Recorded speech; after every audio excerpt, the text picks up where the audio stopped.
Would you all please be seated?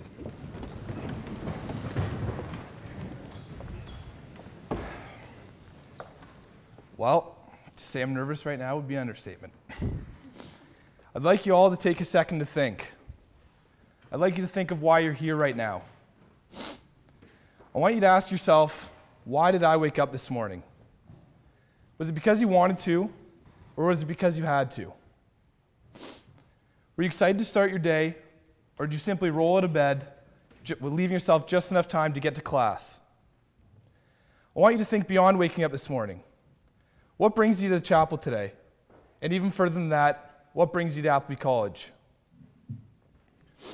Finally, I want you to ask yourself, why do you do what you do? Whether it's a sport you play or an instrument you play, whether you sing or dance, whether you game or go to parties every weekend, what is it that makes each and every one of you guys do what you do?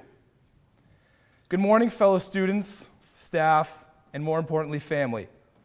I'm thankful to be standing in front of you today and have the opportunity to share with you what it means to live a life of goodness, or the good life.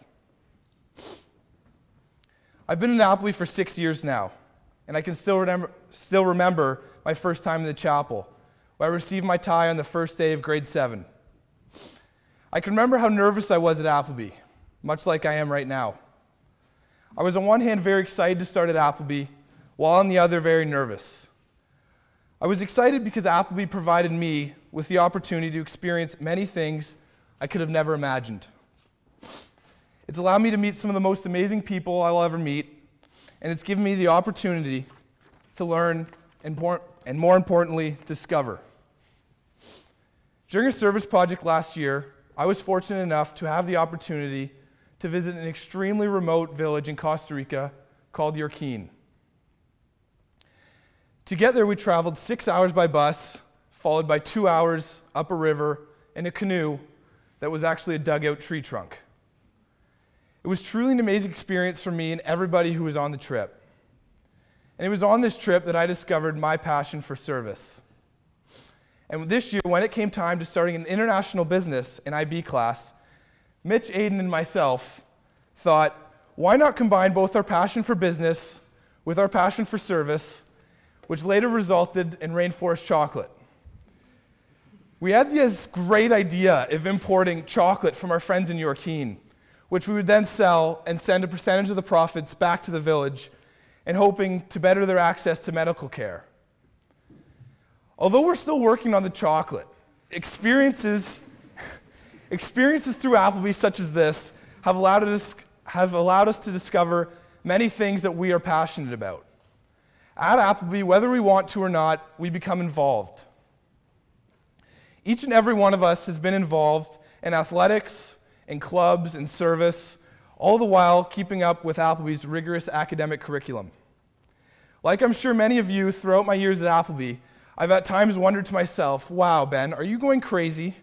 I've got a hockey tournament this weekend, 2 tests, 4 assignments, and a couple after-school gatings next week. This is absolutely absurd, and there's no way I can possibly get everything done. However, in the end, things just seem to work out. For me, the biggest reason I'm able to keep up in all aspects of Appleby's demanding life is because I'm constantly surrounded by people and activities that I love. I love waking up in Pole's house every morning and heading over to the dining hall. I love going to hockey or golf practice every day.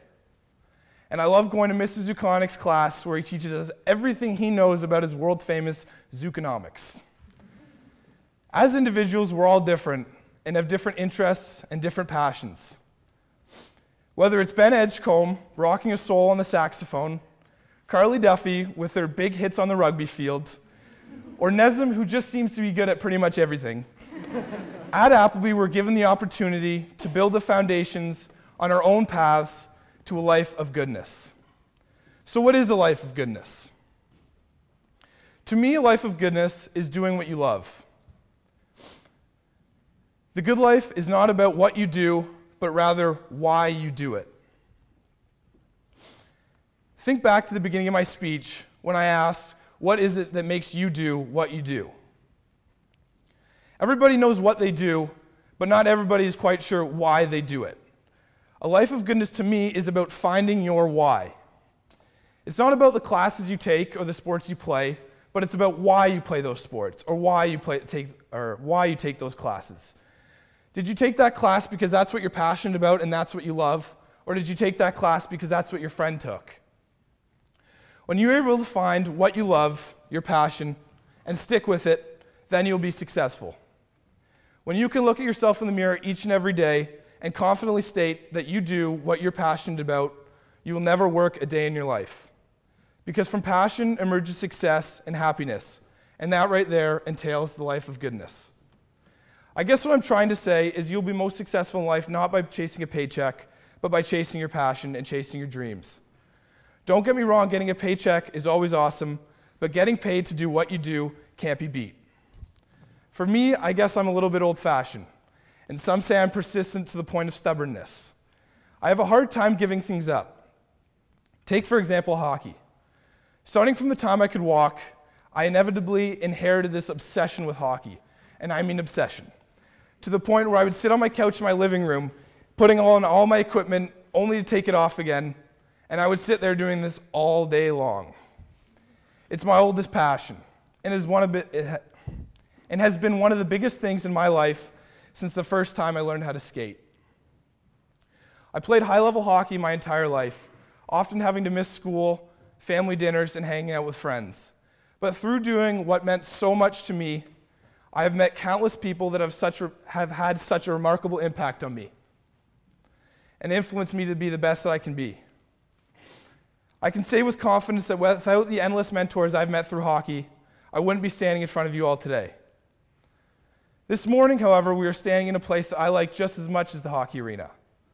Coming to Appleby, I never expected the chapel to be one of my favorite places on campus. But it's here that I've learned a lot about being a good person. I will always remember that. For us seniors, we have 1 month left at Appleby before we graduate. Some of us have been going here for 6 years now. In the next few years, we'll be faced with many tough decisions. And as we face what may seem like difficult decisions, I encourage you all to follow your heart and do what you love. Through it all, no matter which path you choose, I think the ultimate goal is to find happiness. Being happy and doing what you love entails a life of goodness. Through passion comes success, and by doing what makes each and every one of us happy, we will all be successful in achieving the goal of living the good life. Continuing on the theme of passion, would you all please rise and sing hymn 460?